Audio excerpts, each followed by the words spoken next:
Hi, I'm Dr. Patty Ferris. I'm a board-certified dermatologist, and I am the co-host of Skincare Confidential. As many of you know, Skincare Confidential is an offshoot of a medical meeting that I started with Dr. Ted Lane called Science of Skincare Summit. And we started the podcast because we wanted to give our listeners a 360 view of the skincare industry. So today it is so fitting that I am interviewing one of the honestly legends, pioneers in skincare, Dr. Zein Obagi. His bio is in front of me. It's so lengthy. I can't possibly read it all because it would take up the whole podcast, but I'm going to read snippets and then I'm going to turn it over to him to fill in some of the gaps here. Dr. Obagi completed his derm residency in the United States Navy, which I did not know, and embarked into dermatology practice in 1981. His practice in Beverly Hills was started in 1989, and in 2006, he started the Obagi Skin Health Institute, which is also in Beverly Hills. He also has satellite locations in St. Gabrielle and in Laguna Beach. It's exhausting already. After more than 35 years of experience, he is known as a researcher, an innovator, total innovator, which you're going to hear about, an author, an educator, and he really has an international reputation for his, I'm going to say, passion for skin health and also skin rejuvenation. And you're going to hear about some of his really forward-thinking ideas when it comes to these two subjects. He's also one of the world's renowned experts in chemical peeling, especially peeling patients with skin of color, which is something that a lot of dermatologists shy away from because we all know how problematic and how difficult that can be. So that's a skill that he's taught to many dermatologists and plastic surgeons. And I was really excited to see a lot of your work in that area when we met in Mexico a couple of months back.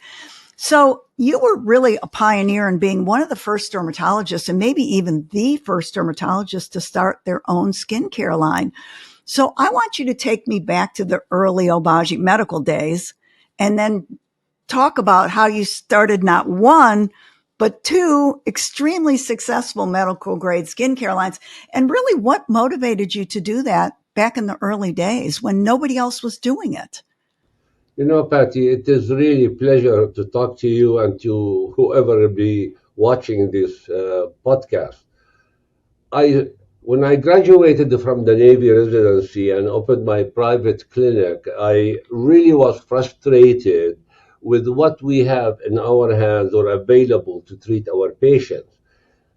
I noticed from early days, because I'm a pathologist before I'm a dermatologist, I noticed from early days that the treatment has limitation. We as a dermatologist focus on treatment of skin surface, what is on the surface. We treat symptom and we treat what we see.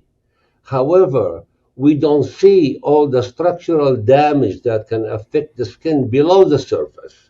So correcting the surface is like painting a crumbling wall, and the wall will crumble no matter what.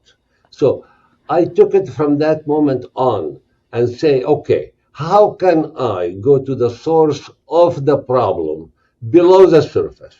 So I figured out that the only way will be is to create some sort of formulation that will reach and work at the cellular level, at the keratinocyte level, at the melanocyte level, at the fibrocyte level, and so forth. So I started early in combining some creams. I worked with the pharmacist. I used to call him and tell him, combine for me, for example, Retin A with the alpha hydroxy acid, this, with various concentration, with mix things short. It took a time to figure out that what we need is really something special that can activate cellular function, regulate cellular function, stimulate cellular function in order for us to achieve the really nice appearing skin. I came and termed the science when I started all this the skin health science. Before 1981, the term skin health did not exist. It existed after I introduced the term, and the term created a shock wave in the dermatology field.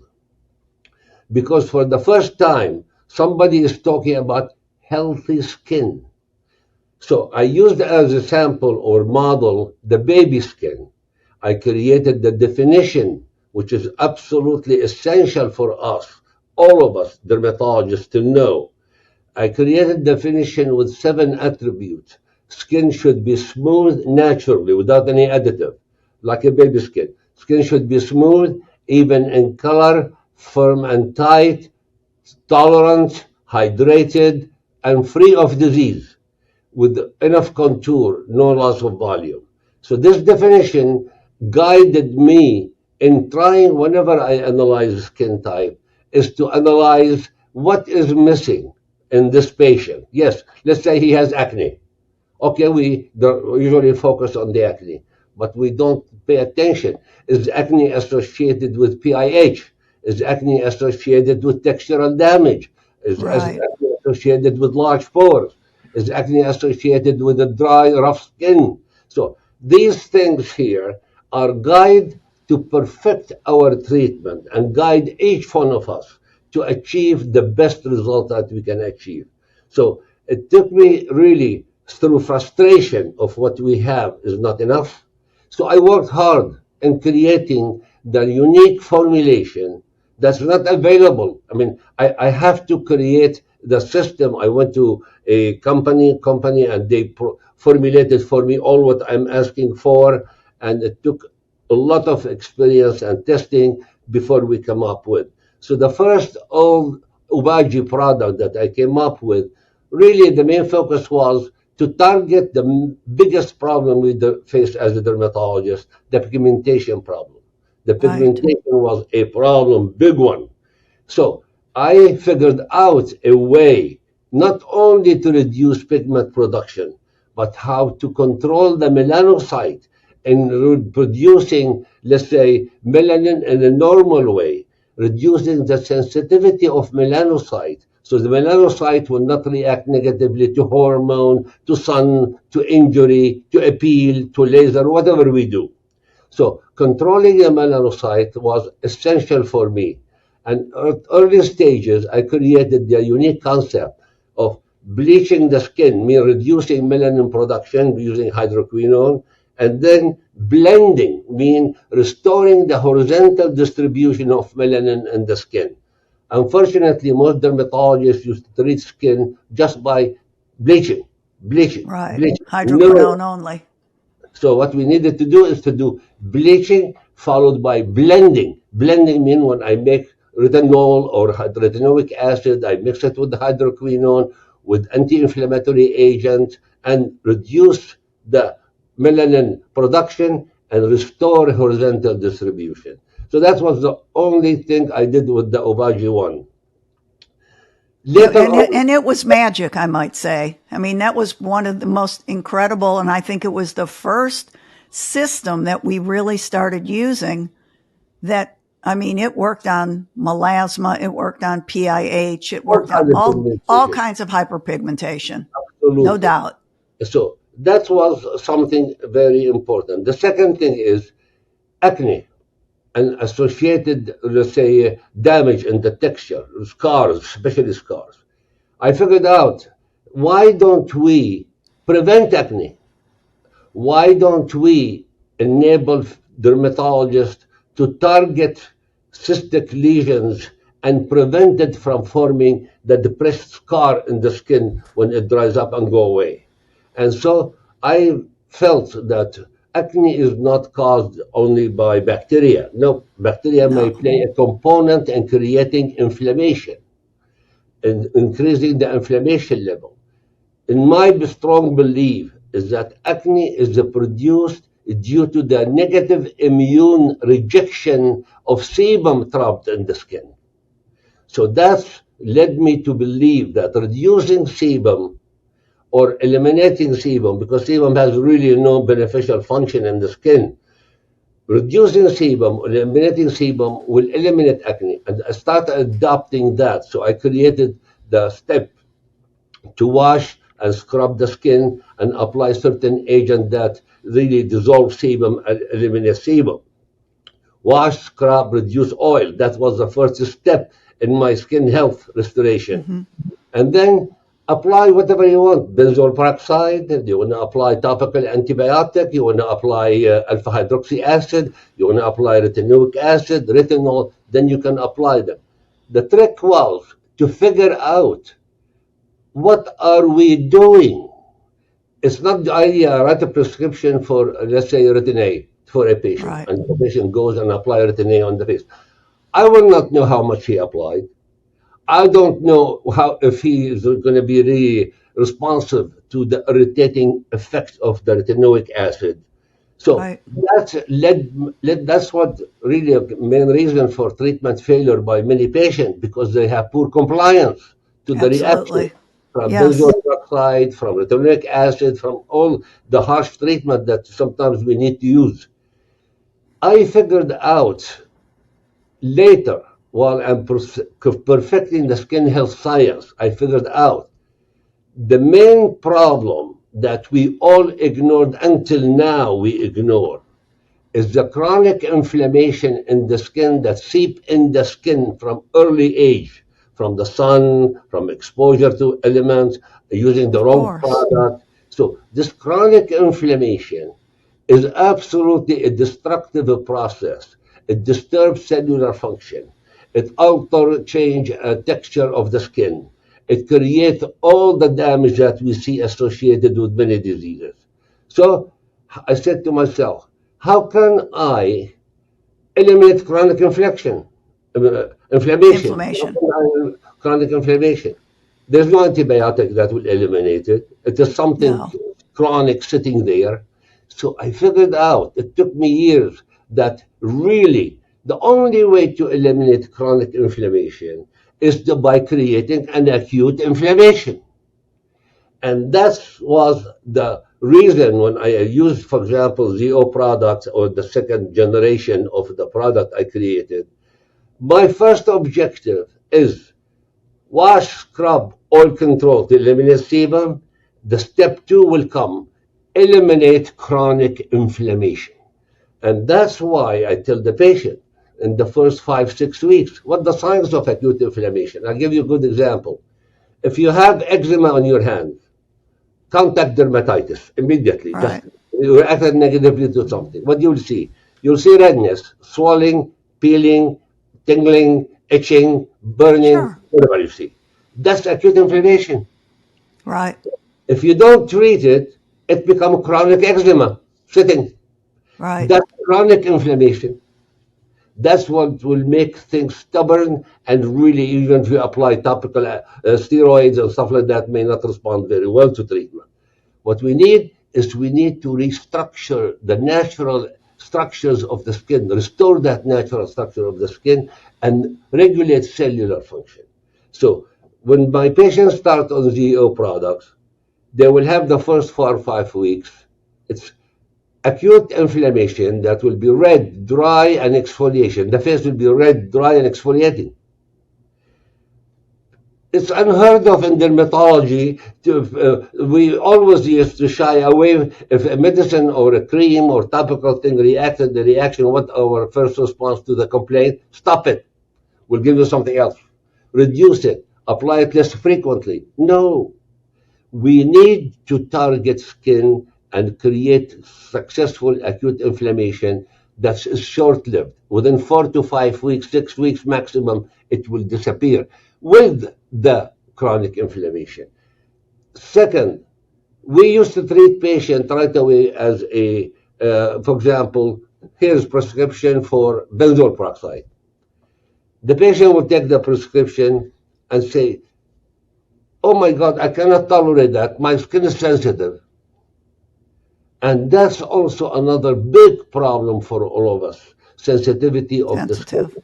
Oh, And yes. I mentioned in many places, ask 100 women, how many of you have sensitive dry skin?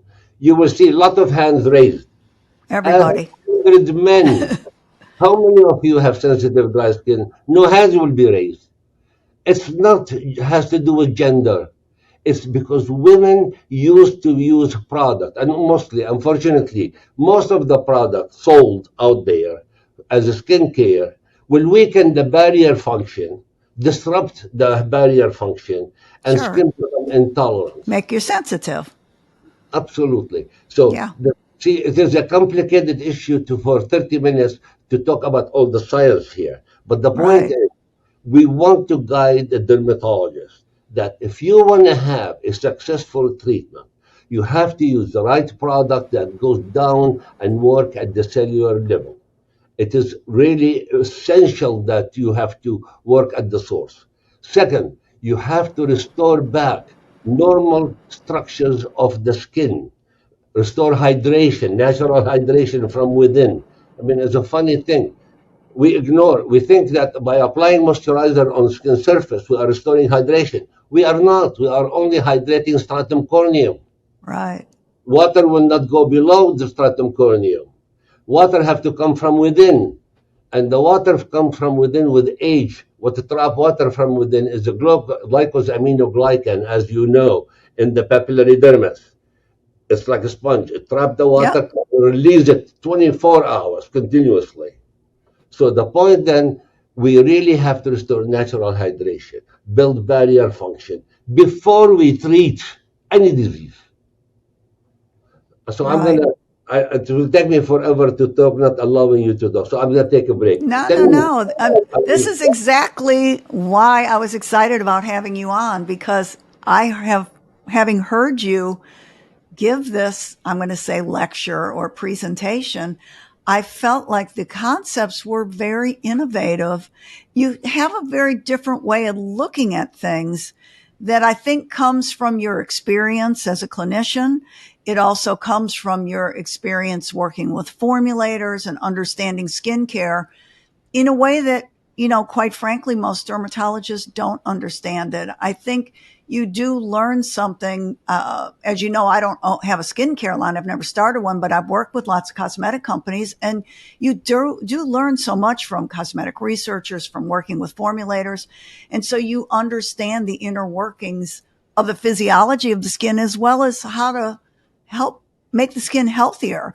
I think it's very interesting that with Zeo Skin Health that you really took your skin health platform and developed this, very comprehensive line that has skin, just products that are good for general skin health, but also products for treating various skin conditions. we have to be involved as a dermatologist in educating the public. Yep. When we educate the public, I believe strongly, and this is what's going to be the most dominant factor in the coming 50 years. Okay. Prevention. We can prevent so many things from happening in our skin. We can prevent acne, rosacea, seborrhea, melasma, pigmentation, PIH, damaged texture, large pore, and aging. How? By keeping the cell working properly, by using the right product that activate, deliver the nutrient, the things the Yeah. cell needs. So prevention is the best thing we can do. If we can, you as a dermatologist, me and other dermatologists have really go and educate the public that before you start a skincare product, you have to know your skin type. You have to know your skin needs. Right. You just don't buy a product blindly and put it on your face. Most women do. So what they Yes, say, they I mean, do. smell good, feel good, I Right. want it. Where is the science? So we need to go beyond that. That's what keeps us in business, unfortunately. You're right about that, though. And I think that the more we educate, the better it is for the public. And in some ways, social media has been good that way because there are a lot of dermatologists out there putting out a lot of really good content. But then the flip side is that you have so many people who really don't have the credentials who are out there giving advice. And I think that's where we get in trouble. You hit on something that I really believe in, and that is individualized skincare. The notion that everybody should use the same things just really doesn't make any sense to us as dermatologists. And I think this is one thing we fight with marketing of consumer brands is this sort of one size fits all notion. I think you hit it right. The social media now is really, yes, it can deliver good information to the public, but in general, I listen, I watch Me Facebook, too. I watch Instagram. What I hear and see as promoted as something good for the skin, and the public just got excited and say, "Wow, I will try that. I will try that." The marketing, it's everybody want to make money through product. Yeah. People think that if I make product like movie stars, each one of them, some of them come up with the product. What does Right. movie star know about skin? Right. So we need to go beyond that. We need to go to the science, and I think dermatologists carry on their back a huge responsibility in educating the public and have a powerful influence on the media to deliver the proper information. When I Yeah. created the skin classification, for example, my skin classification, it was not because I just want to create something. No, it's because we needed something go beyond Fitzpatrick that Yes, I depends agree. only on skin color. It's not a skin classification. So I created my skin classification based on color, thickness, oiliness, and fragility. So the things that's really important for us. So if I need, let's say I thick skin, somebody has thick skin. Thick skin is rich with collagen and elastin and makes skin more suitable and malleable to do any procedure safely. However, Right. thin skin, on the other hand, is very risky skin. Hmm. It will not respond to the same depth as you do with the same procedure. So the doctor have to know how deep he goes in thick skin and in thick thin skin. Patients with oily skin, when they do laser or peel, in general have higher rate of complication of acne flare-up or rosacea flare-up and more damaged texture than people who have normal, not oily skin. So controlling the oiliness sebum before and after procedure will improve the results of the procedure. Thick skin age by dropping down, jowling, deep folds. Right.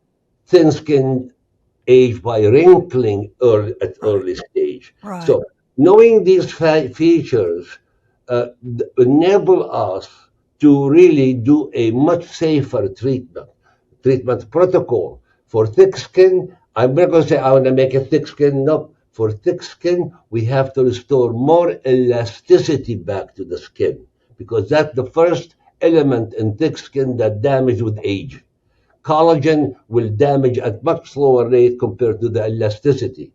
In thin skin, collagen and elastin get damaged at early stage because the skin is very thin. So knowing that when I put a patient on a program of ZO and I tighten the stimulation, in thick skin, I will tell him, okay, you have to use the aggressive program to stimulate the skin to a deeper level.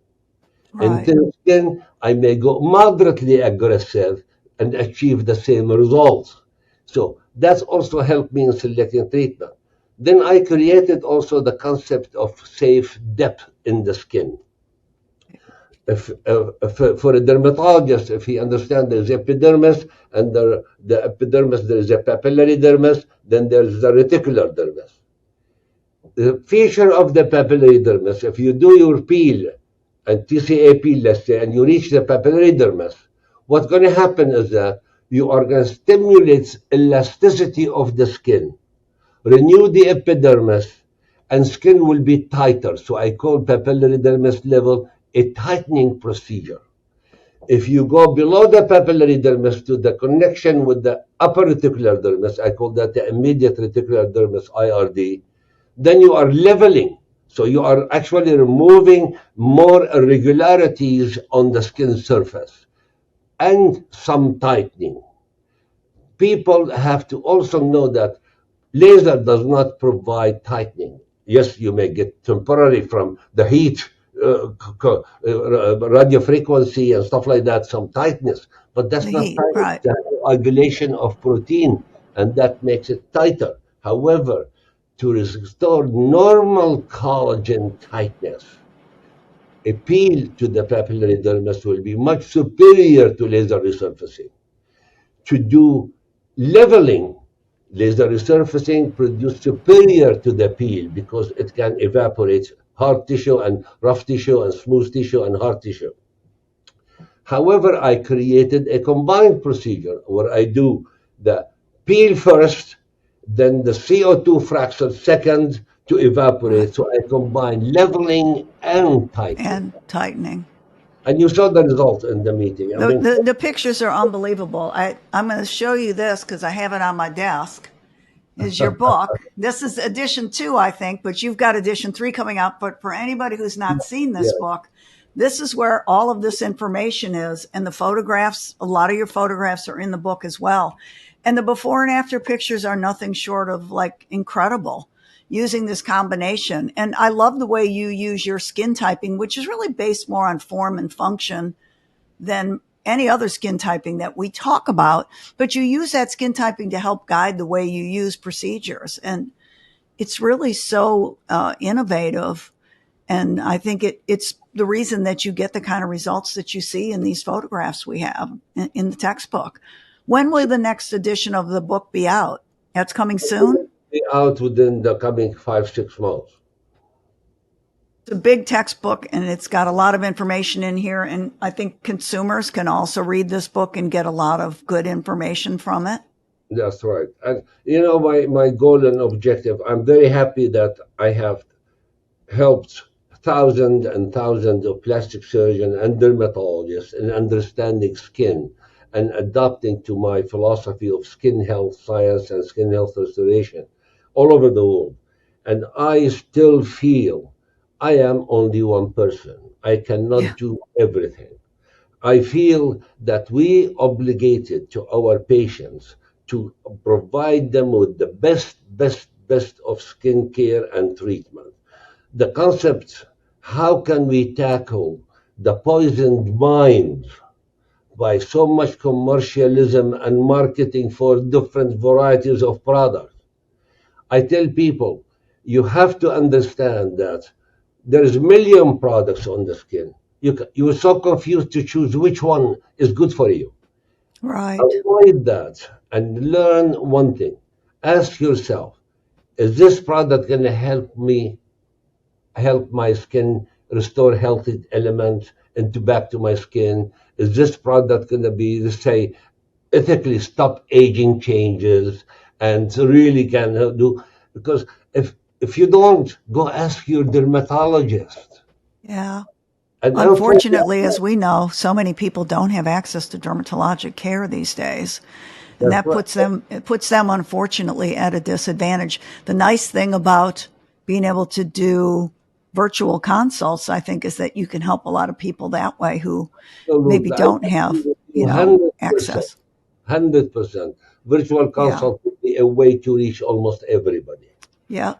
I think you And we're, should promote that. You yeah, should. we're seeing a lot more, dermatologists use it. And then I think it's just great, especially for acne patients and younger patients who they really, boy, there's such a push right now to sell and market to these young kids. I mean, even the teenagers and the tweens, it's unbelievable all over social media and also on television, major consumer ads going at very young targets. Yeah. And See, I mean, what the other it's, thing it's a dermatologists challenge. have to know and patient have to know. We never tell our patient when he is going to look good. That's a When the mistake, right? We never tell the patient you're gonna have, ask you the patient ask you how long I should be using this, how long it would take my acne to go away. I created a parameter. If we can renew the skin in a proper way, I will tell my patient in 3 months your acne will be gone. I did not cure you, but your acne will be gone. But if you follow a maintenance after that to prevent it from Right. coming, then you can keep it away. The timing is so important because we know it takes 6 weeks for a keratinocyte from the basal cell to stratum corneum and exfoliate. We call that skin maturation cycle. We Right. need a 3 skin maturation cycle, 6 weeks, I will renew the skin. And anybody, black, white, Asian. So in skin health science and skin health rejuvenation, there's no discrimination. All skin is skin. You said at the early stage that I was a pioneer in doing peel on black skin, dark skin, Indian skin, complex skin. So why is that? Is that because I have a concept? Before we do procedure on any skin, we have to make that skin in a shape that will respond in a better way to the procedure. So I Right. call that process skin conditioning. So Right. I don't do procedure on patient on demand. When the patient come in and I know they say they need a laser or a peel or whatever I want to do, I will condition them for 6 weeks. What happened when I condition them for 6 weeks is that I restore the barrier function that will make skin stronger. I will restore natural hydration that makes skin much respond better to laser because laser chromophore is water and the Right. acid chromophore is water. If you don't restore hydration, the devices will work as hot iron, will destroy the skin. So this skin conditioning made all skin types fit in one skin type, healthy skin. So no matter what your skin type, if I make it healthy, it's healthy skin, regardless if you're black or white or Asian or whatever it is. So that concept is also what enabled me to do all skin types safely and achieve the result I want with minimizing complications. We Right. cannot avoid complication in procedures, but we can minimize them to maximum by knowing Right. skin depth and by knowing what procedure to use, looking at mechanism of action of the procedure, not selecting a procedure based on its popularity. No, what the Right. mechanism of action. So Right. this discussion can take days if we can all We the can we can have a glass of wine and finish this one, that's for sure, because I know you have a lot to say. I really think your legacy, besides all your innovative work in skincare, is going to be really as being a forward thinker. And I think looking at things in a slightly different way than most of our colleagues look at them, and in a slightly different way on the other side to the way we were actually taught. And I think it's really important for us to be open to new ideas and new views. I love your skin typing. And like I said, all of that is in your book, and I look forward to seeing the next edition. I knew we were going to go over time, and we're not too far over time, but I want to thank you for joining me because we've been trying to schedule this interview for a while, and you're so busy and I've been busy. So I'm so glad that we finally met and we're able to do this. And I want to tell anybody who has an opportunity to see Dr. Obagi on the podium anywhere to make sure that you do that, because all of this really comes to life with the photographs, with the before and after pictures, with just your passion for all the work that you've done. Really, it's contagious. It's infectious. I think everybody in the room will be a believer when they finish hearing your talk. So thank you so much for joining me. I know everybody's going to really enjoy this episode. If you have any questions, you can certainly leave questions for us. And Dr. Obagi, thank you for giving me so much of your time on, I'm sure, what's a lovely day in California. And I hope Thank I'll you. see you along the road soon. Thank you, Patty, very much, and I appreciate all the work you do. You are a great dermatologist, and I hope that you will be also an influential factor in enlightening the public about everything. Thank you.